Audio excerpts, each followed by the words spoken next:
Depuis la dernière intervention sur le chantier où il y avait la pose des canalisations d'eau pluviale et tous les réseaux secs enterrés, la deuxième phase de travaux a commencé par la mise en place des bordures de trottoirs et caniveaux sur toute la longueur du chantier, ou à 80% à peu près actuellement. Et ensuite, les bétonnages des trottoirs aussi en micro-béton sont réalisés aussi à une cinquantaine de pourcents actuellement. Et ensuite, en suivant, on doit mettre en place donc, toutes les bordures, finir toutes les bordures, mettre les regards à la côte bien sûr, faire le parvis devant le multisport qui est en cours de travaux, de mise en place des bandes structurantes donc, du parvis, pour ensuite couler à l'intérieur de ces bandes.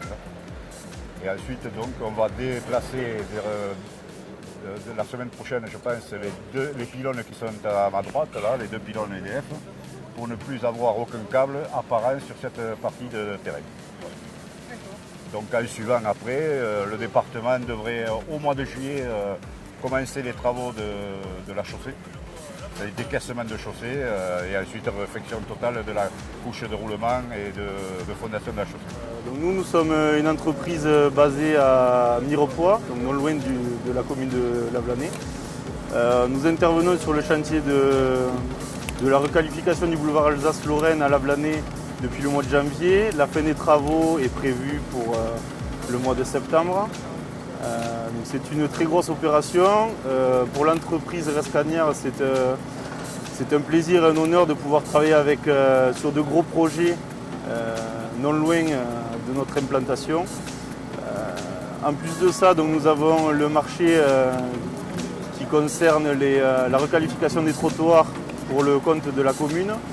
Et depuis peu, nous avons appris que nous avons eu le marché de requalification de la voirie pour le conseil départemental de l'Ariège. Donc c'est un chantier pour nous. Ce chantier représente l'occupation d'une équipe de 5 personnes pour une durée de 7 mois, ce qui est considérable. Notre entreprise n'a pas tout le temps l'occasion d'avoir une équipe de bloqués sur un chantier d'une telle ampleur pour une aussi longue durée. Et je pense qu'on ne sera pas loin de terminer pour le 1er juillet au moins. Voilà. Par contre, il y aura la partie 1er juillet, 30 juillet pour le décaissement de la chaussée et la réfection de toute la chaussée. Voilà.